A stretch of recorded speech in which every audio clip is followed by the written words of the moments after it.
São 4 horas e 50 minutos, agora sim nós vamos para o intervalo. Na volta, professor, educador e psicólogo de São Miranda, o meu amigo Serjão, que é o presidente do CASIB, Centro de Assistência Social e Incentivo ao Bem, e Major Sérgio, e nós vamos bater um papo, vamos falar sobre drogas. E já está disponível aí, algumas perguntas já chegaram, minhapalavra@yahoo.com.br, minhapalavra@yahoo.com.br. Você pode fazer sua pergunta, vamos entrar no debate.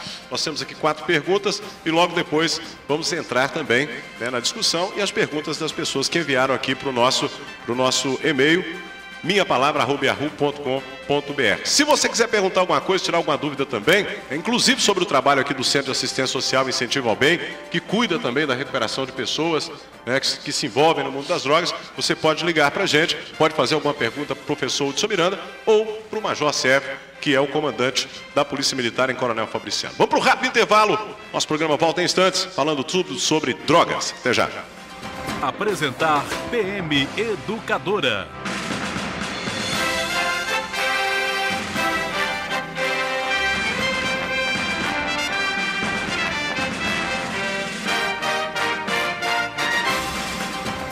Muito bem, 4h55, professor Hudson Miranda, obrigado pela presença, né? Fora do dia, que é quarta-feira, mas prontamente nos atendeu aqui para participar desse assunto importante. Muito obrigado pela presença.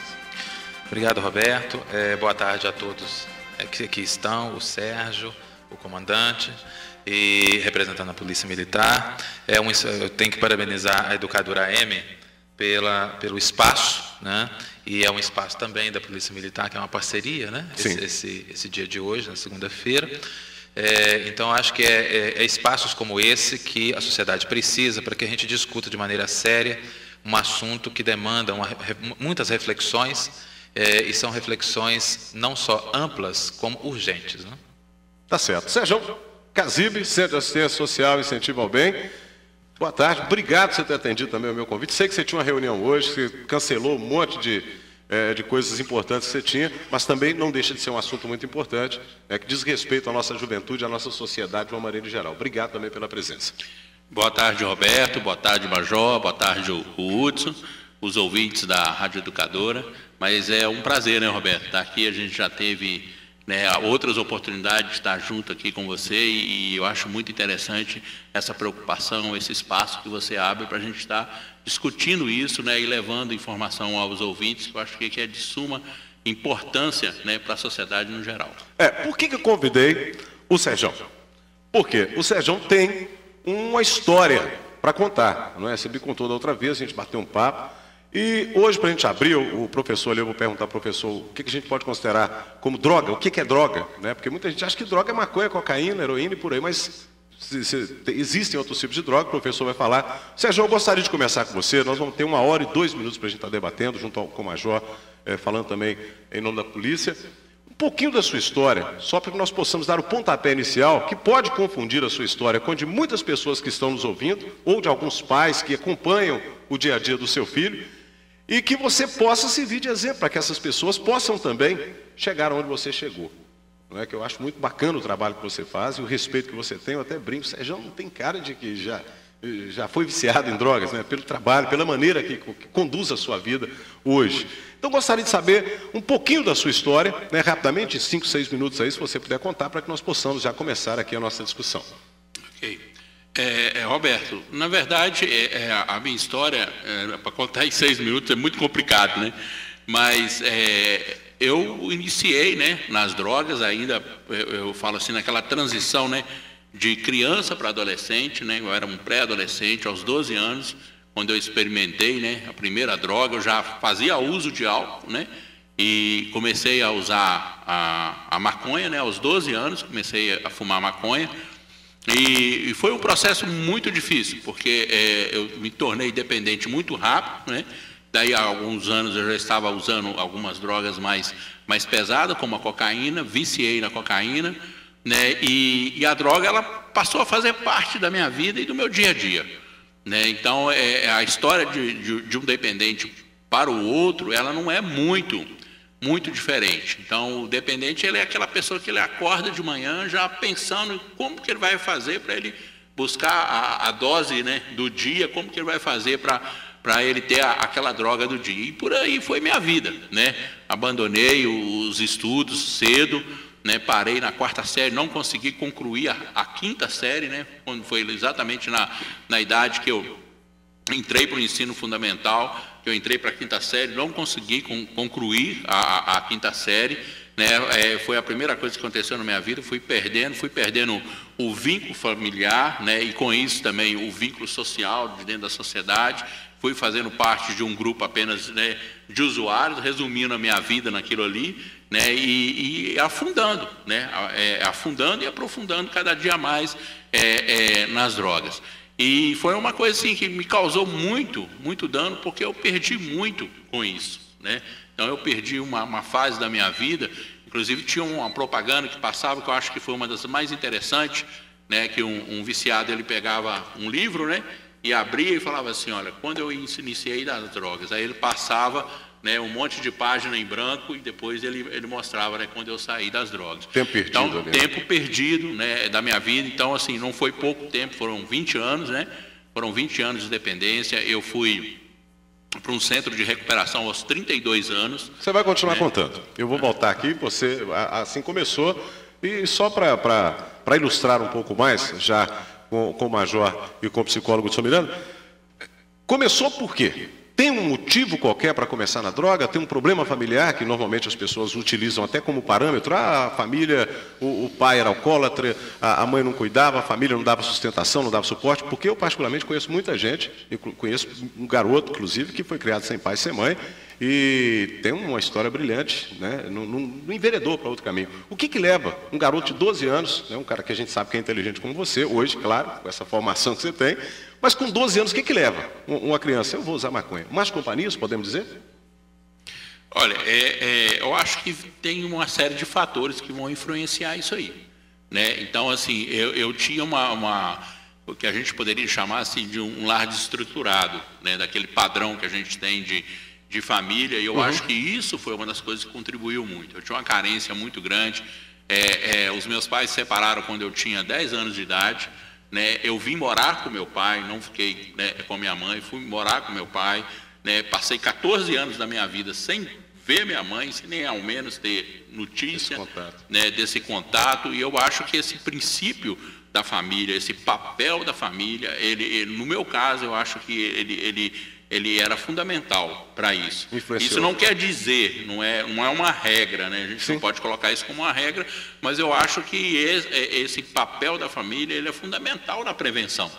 Eu acho que quando os pais e as mães exercem o seu papel, e hoje mais ainda lidando com dependentes, lidando com a questão com adolescentes dependentes, então hoje a gente tem, como é que fala, mais esse flashback, né, da situação, que a família tem um papel muito importante. Eu não tive isso. Então, assim, a minha vida eu ficava pelas ruas, né? O meu pai tinha que trabalhar para sustentar, para manter, e ele não tinha como aquela dinâmica, né, de cuidar, de educar, de vigiar, de cobrar. Isso. E aí vem os outros fatores. Vem a situação de rua. Ela traz o quê? Ela traz as amizades, né, como você falou, né? As más amizades, como você disse, que vão estar influenciando, que vão estar levando para um caminho, né? E uma das coisas que a gente pode pegar, que essa faixa etária, essa idade, né, ela é onde que está mais vulnerável, porque você está na descoberta, você está querendo descobrir aquilo que vem, é interessante, aquilo que vem como é que fala? É curioso, né? E por aí, quando você não tem uma orientação certa, o que acontece? Você acaba se envolvendo. Perfeito. Major, eu vou passar a bola lá para o professor, vou colocar o microfone no meio, porque daqui a pouco a gente vai conversar, os três, né? Vamos, paralelamente, vamos estar discutindo.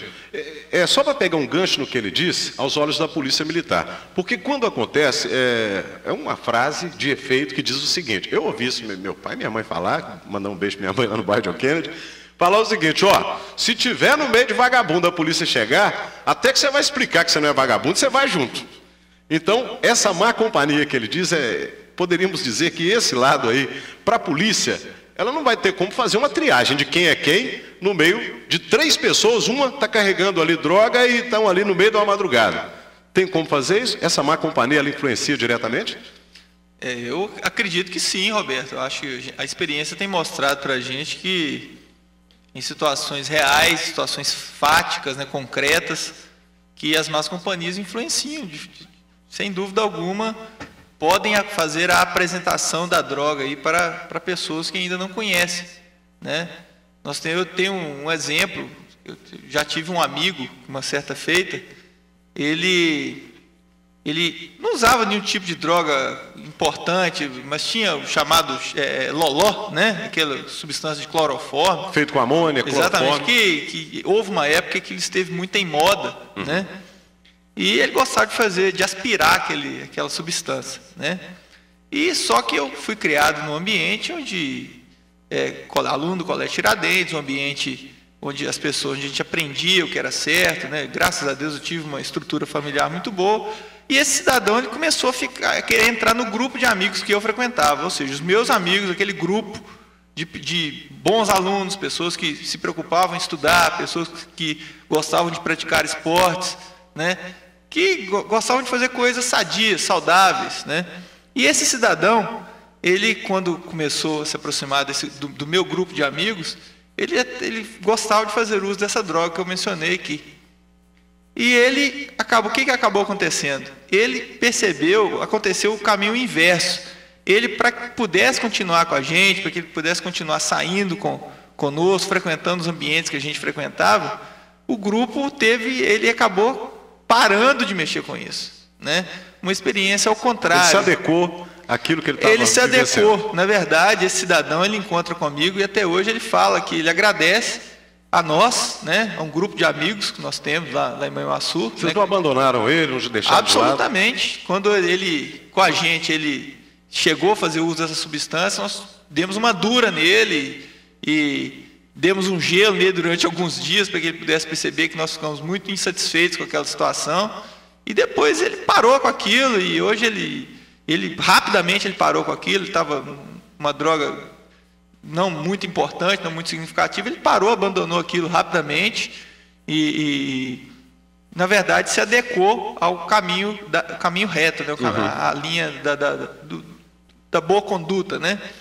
Então, eu acredito sim nisso que o Sérgio falou, que eu acho que do mesmo jeito que ele foi trazido para o caminho do bem, acho que as pessoas podem influenciar negativamente. Não é o único fator, não acredito que isso seja um único fator, naturalmente, mas eu acredito que é um fator que influencia sim. E a gente tem visto isso de fato aí. Como você perguntou, vai adiantar o cidadão querer justificar para a Polícia Militar que só estava junto depois? Né? Até ele explicar, né, usando o provérbio, até explicar que focinho de porco não é tomada, a Polícia Militar já fez a condução, já ficou ali uma situação difícil para ele. Outro dia eu tive uma situação dessa, parecida com essa, não posso dizer se um dos conduzidos era inocente realmente, de fato, como é muito difícil, né? Mas uma mãe esteve comigo falando, olha, chorando, a mãe chorando, se aproximou de mim e disse, olha, eu tenho certeza absoluta que ele só estava próximo das pessoas que estavam usando droga, estava junto, mas ele não usa droga. Falei com a minha senhora, infelizmente, ele estava com pessoas que estavam portando drogas e que testemunhas informaram que estavam vendendo drogas. Então, como a Polícia Militar vai poder discernir isso? Então, não há como, né? Se está junto de pessoas praticando ali o tráfico de drogas, a venda, a comercialização de drogas, dificilmente pode conseguir posteriormente justificar isso, apresentar testemunhas, provar de alguma forma a sua não participação. Mas, naquele primeiro momento, não há como a Polícia Militar fazer esse discernimento, respondendo a sua pergunta. Tá certo, olha, cada um falou 5 minutos. Coincidentemente, o Sérgio falou 5 minutos, o Major também. Eu quero passar a bola para o professor, educador e psicólogo, professor Hudson Miranda. Drogas, professor. Quando a gente fala droga, a gente direciona. Droga, nossa, o cara está cheirando, o crack fuma, né? Está fumando crack, está cheirando cocaína, está fumando maconha. E a impressão que dá é que só existe esse tipo de droga. O que são drogas?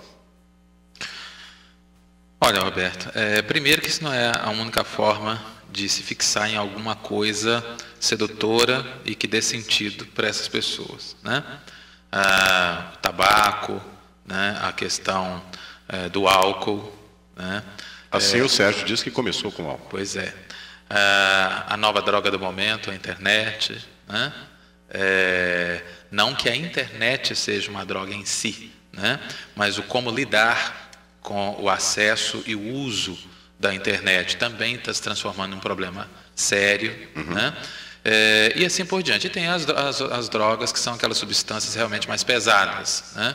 E que todos nós já conhecemos pela mídia, que a cocaína, a maconha, o LSD, o êxtase e assim por diante, né? Que com todas aquelas consequências que nós também já estamos habituados a assistir todos os dias no noticiário, né?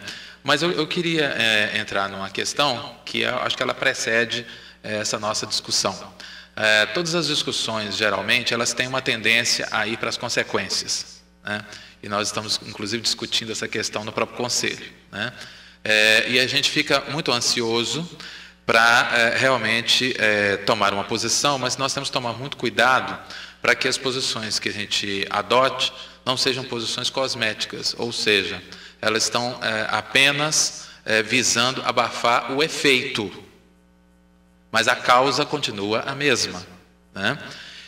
E aí nós precisamos, isso, como é um problema multifatorial e multidimensional, a solução também não é fácil. Ela é sistêmica, ela é multifatorial e multidimensional, e ela é interdisciplinar, ela é transdisciplinar, ou seja, ela exige um esforço muito maior do que simplesmente uma figura, né, seja ela pública, né, do poder público ou não, para que as coisas possam adquirir um aspecto e tomar um rumo que seja considerado aceitável, saudável, né? E aí eu coloco 4 pilastras fundamentais que sofreram, né, que padecem de uma, o que eu poderia dizer, de uma esquizofrenia no desenvolvimento, na abordagem, na condução, sobretudo pública, né? Eu acho que nós temos que considerar esses 4 pilares, que são a educação, a cultura, a empregabilidade e a ação articulada das autoridades do Estado, né? Esta última, evidentemente, que contempla aí, evidentemente, as autoridades de saúde, né, e o sistema de saúde para o acolhimento das consequências, dos efeitos, etc., né? A segurança pública, até para garantir o ir e vir, a questão territorial, né? A segurança em si das pessoas, em função do efeito do tráfico, né? A assistência social, o próprio turismo, né? E o legislativo, né? E aí nós vamos a alguns exemplos práticos.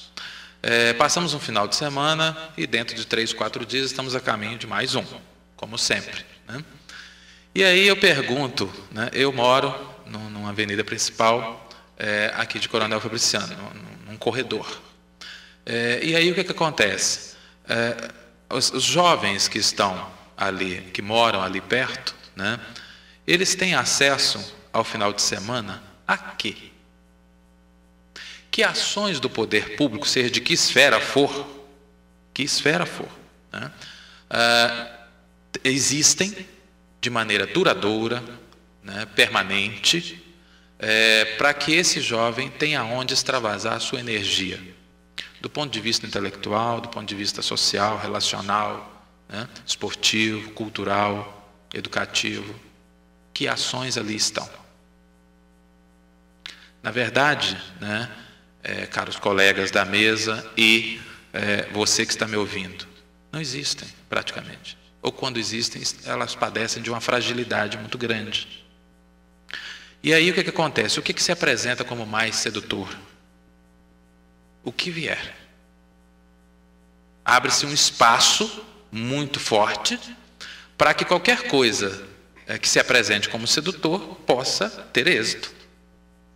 Quando o Major apresenta a história do colega dele, né, que achou o grupo sedutor e que já tinha sido seduzido pela droga, né, e achou o grupo sedutor, as atividades do grupo, onde ele frequentava e queria participar de ambos, e houve aí um movimento do grupo, né, que o obrigou a fazer uma escolha.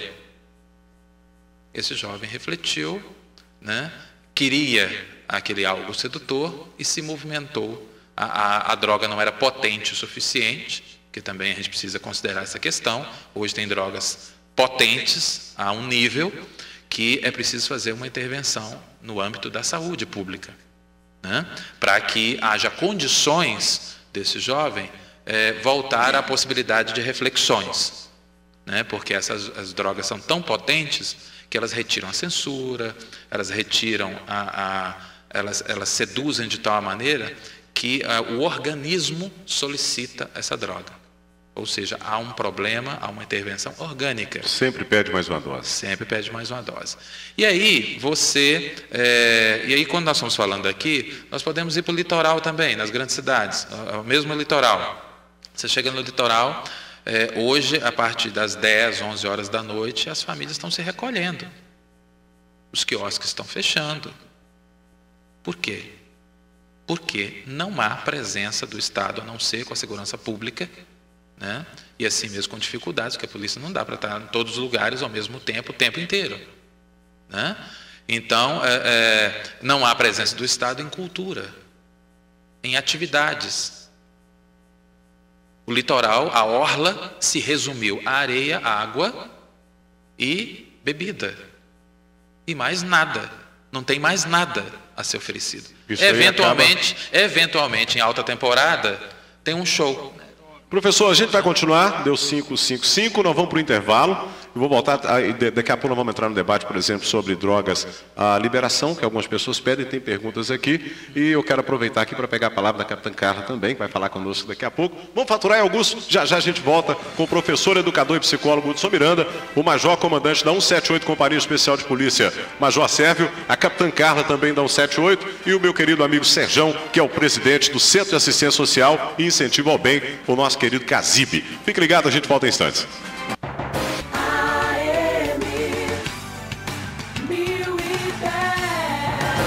Voltamos a apresentar PM Educadora.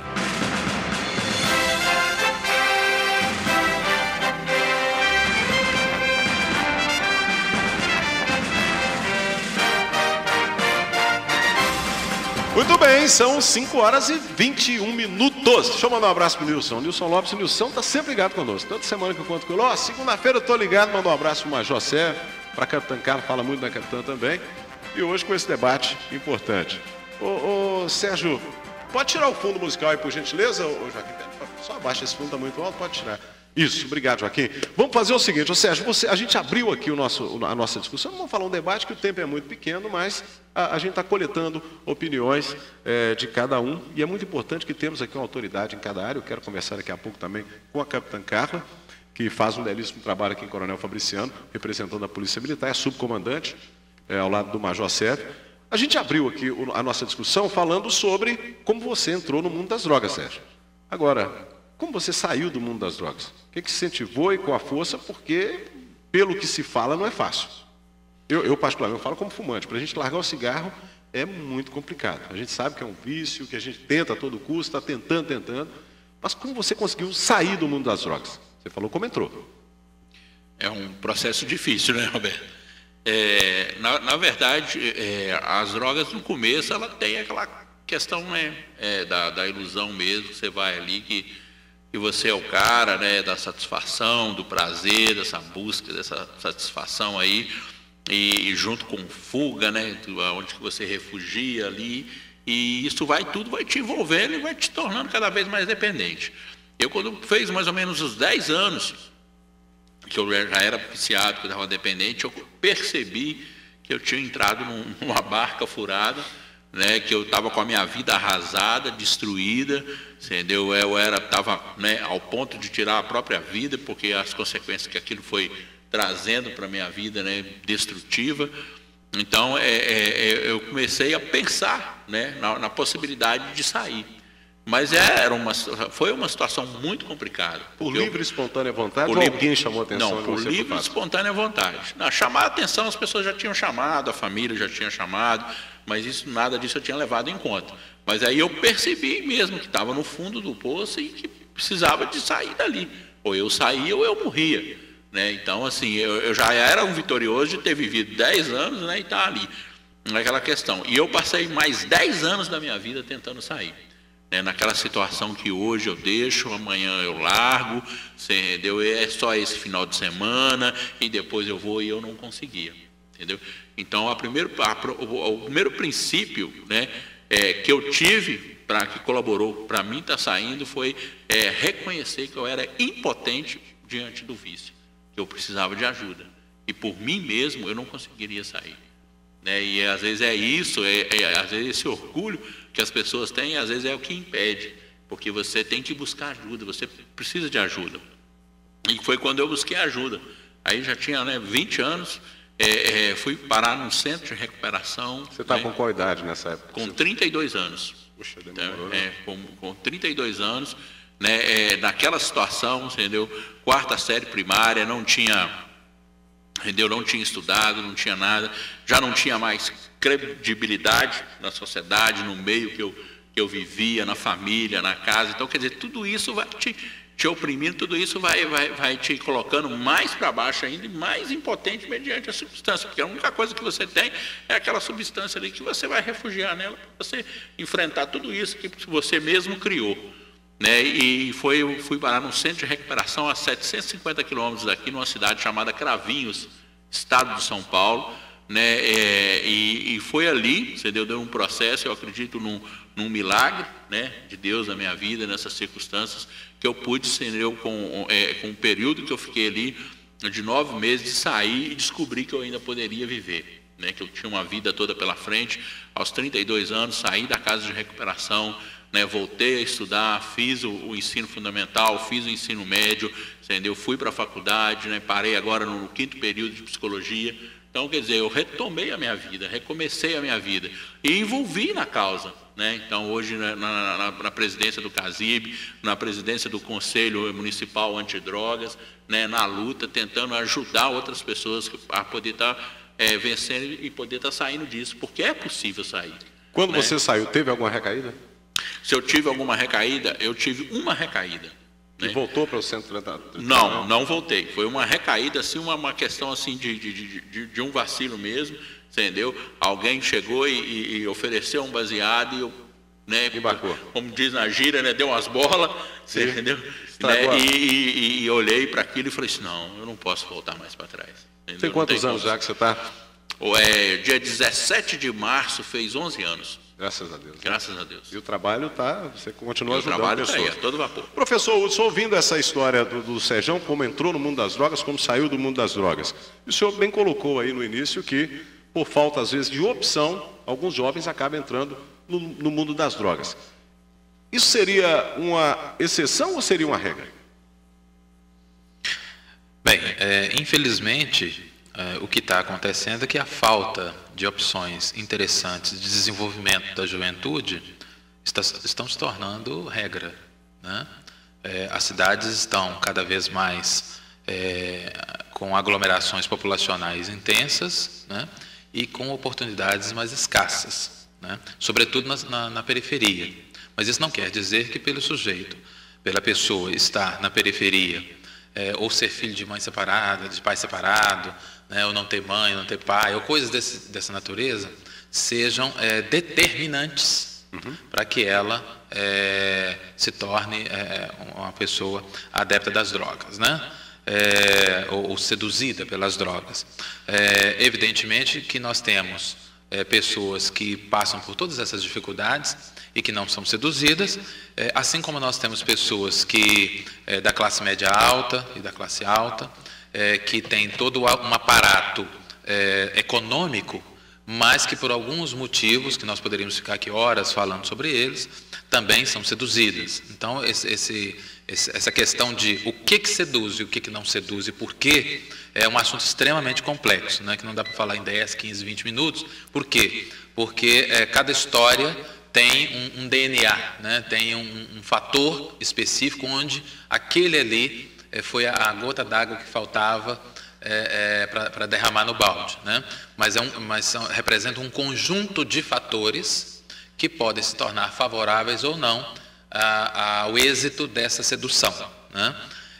E o que é mais importante é que, ao longo do tempo, o que a gente tem visto, e o que é mais grave, é que as autoridades muitas vezes não se entendem sobre o que fazer.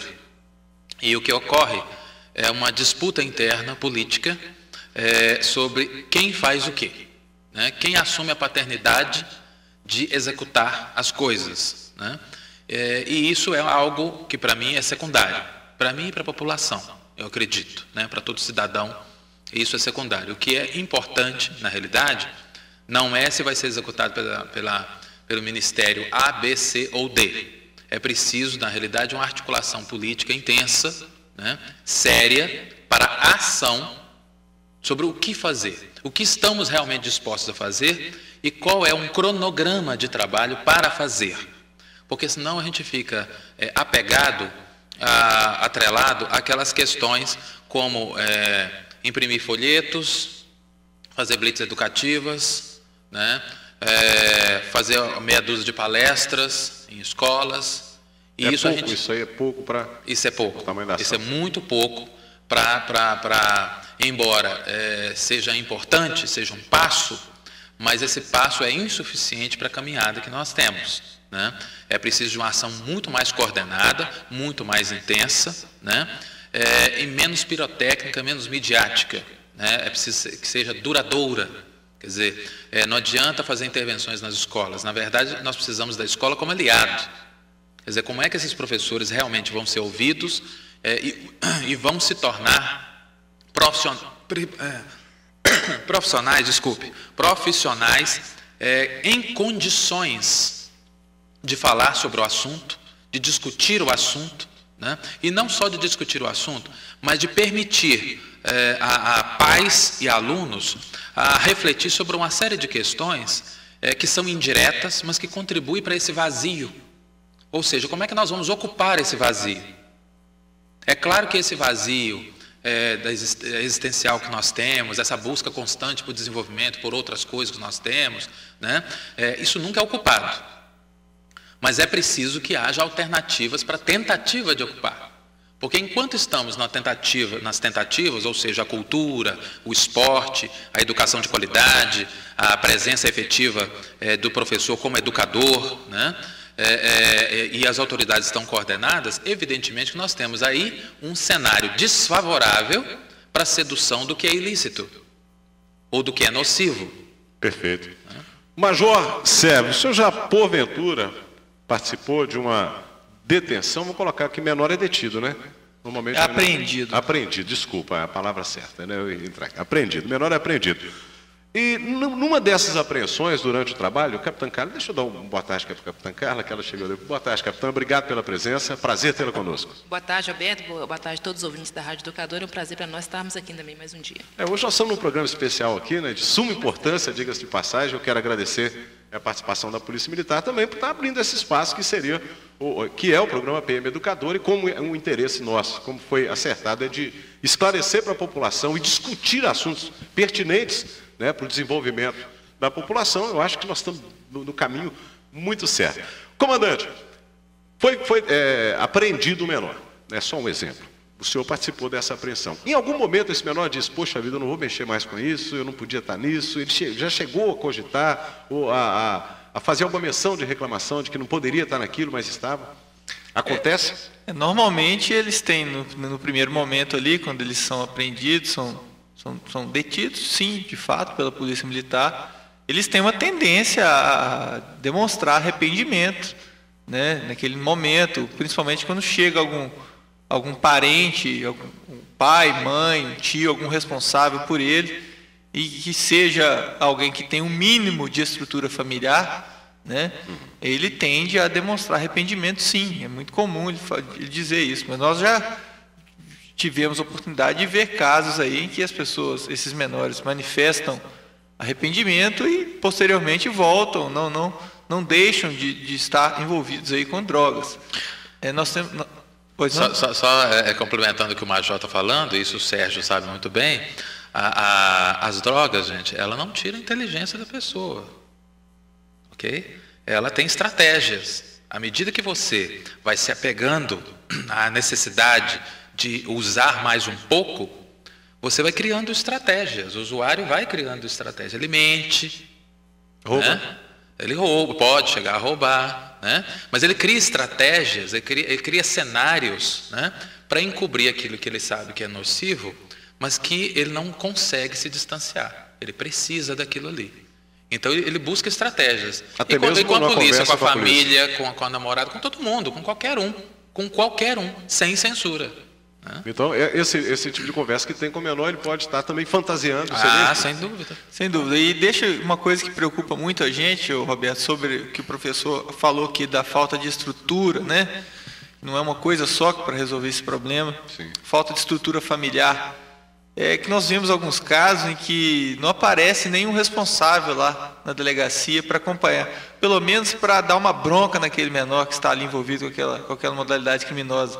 Quando acontece isso, a gente fica mais preocupado ainda, porque a pessoa, você manda chamar o pai, uma mãe, eles mandam dizer, não, pode mandar avisar que eu não vou à delegacia de jeito nenhum, já é a terceira, quarta vez que esse menino aprontou, né? Eu não vou, já disse para ele que eu não vou apoiar. Né? Mas se você vê, a gente percebe uma falta de esperança dos pais, né? de algum responsável, e falta de compromisso que ele tem com o seu filho, de desistir do filho. Né? E uma coisa que nós não podemos fazer nunca é desistir dos nossos filhos. Né? Professor, muito se debate, Major, Sérgio, Capitão Carlos, muito se debate sobre drogas. E eu até guardei essa matéria, sabendo que eu iria convidá-los para a gente estar fazendo esse debate.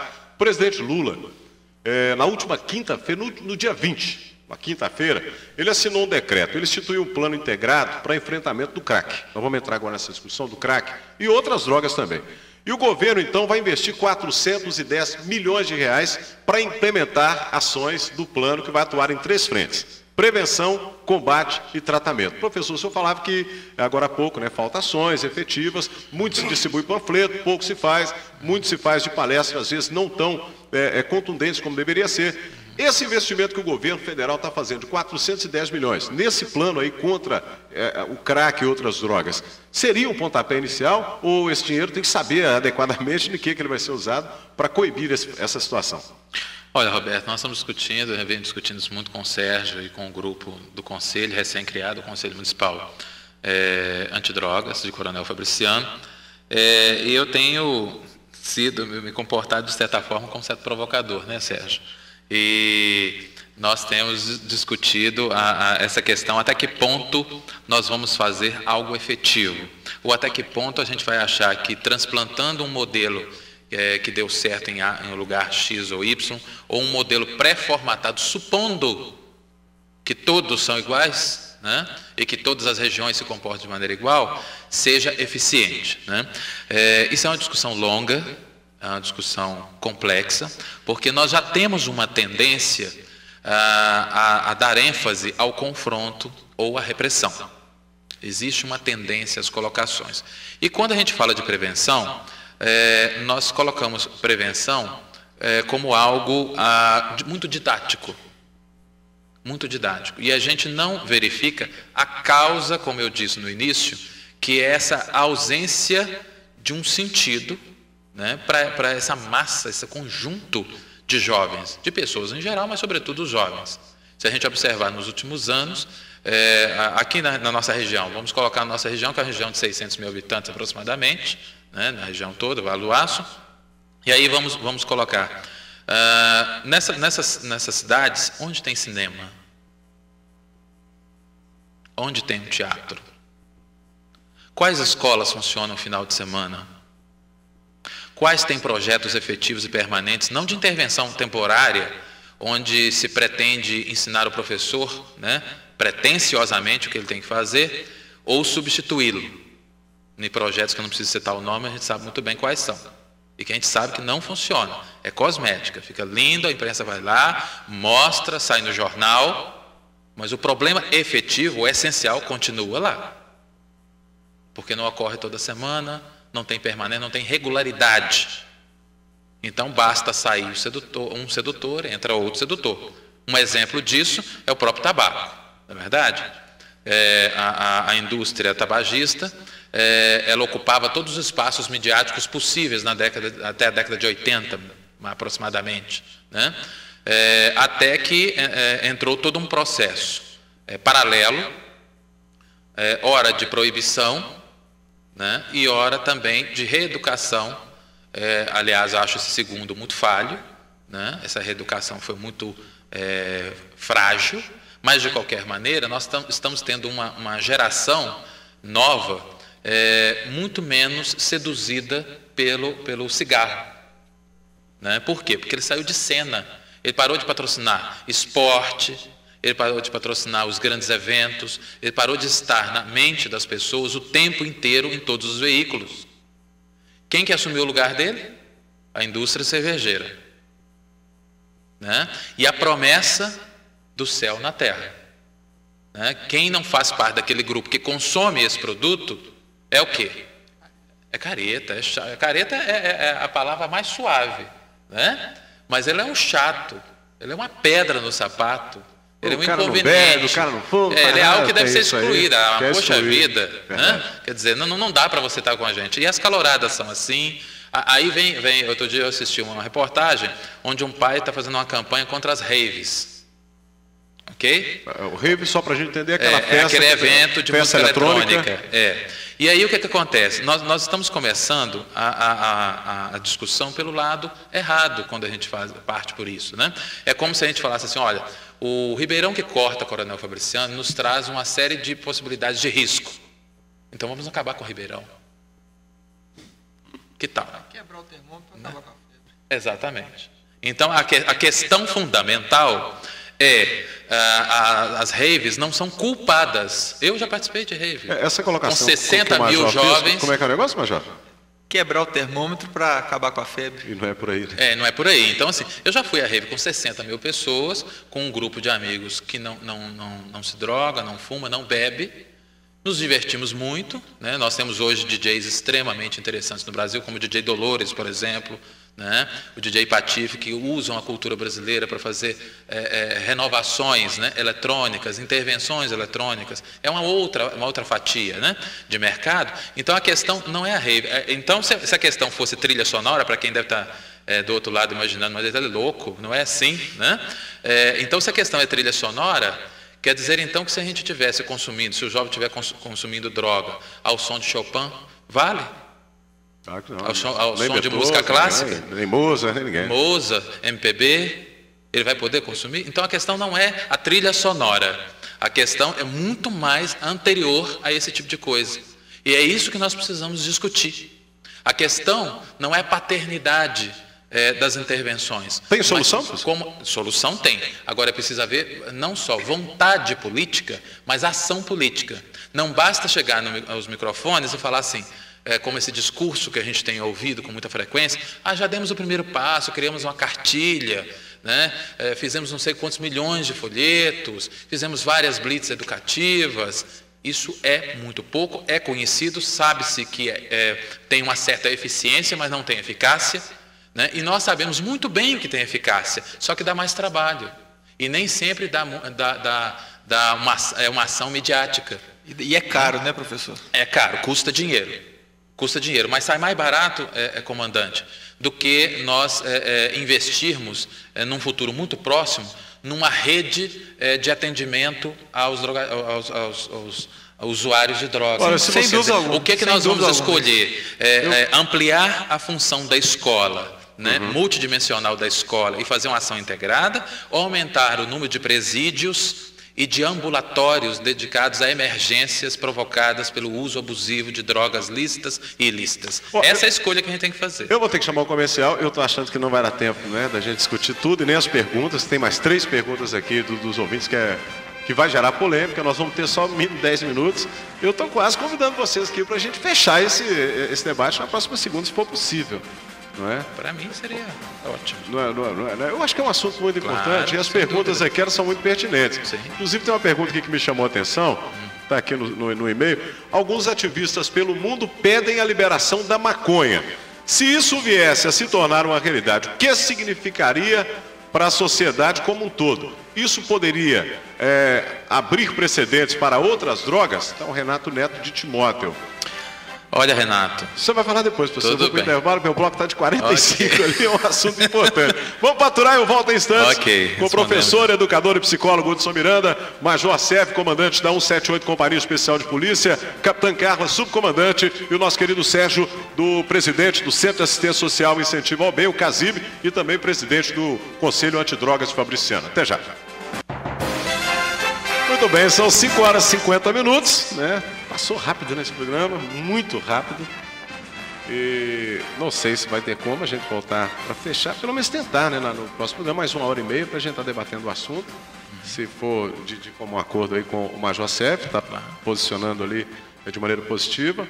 Professor Hudson, Sérgio, eu sei dos seus compromissos. Capitã Carla, que falou pouco hoje, mas eu queria, né, até como mulher mesmo, que a gente vê analisando hoje, que muitas garotas também, quando a gente fala no tráfico de drogas, quando a gente fala no mundo das drogas, a gente imagina o lado masculino.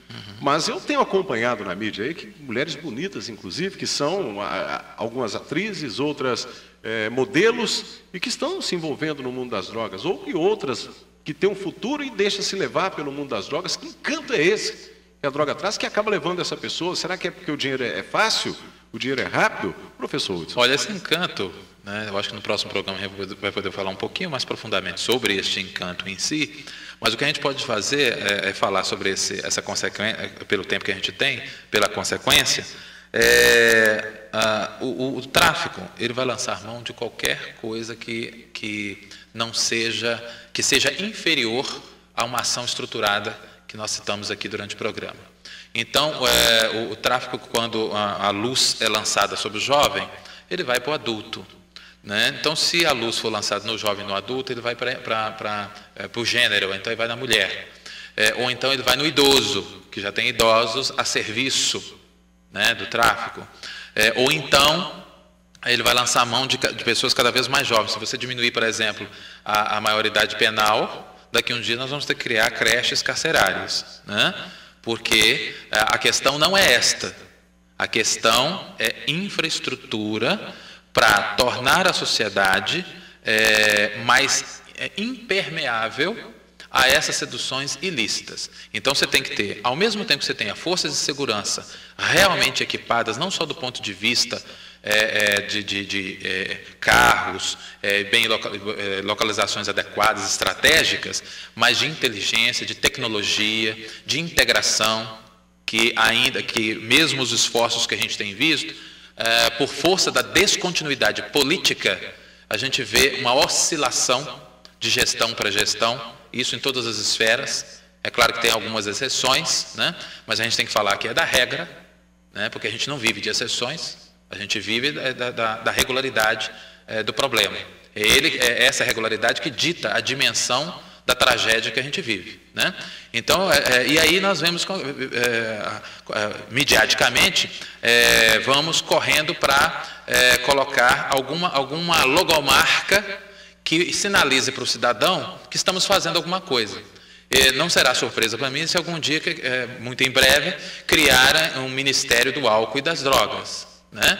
Ou então um vale tragédia, para compensar aquelas vítimas de bala perdida, que de perdida não tem nada, que sempre acham um inocente, seja do lado da polícia ou do lado da população em geral, né?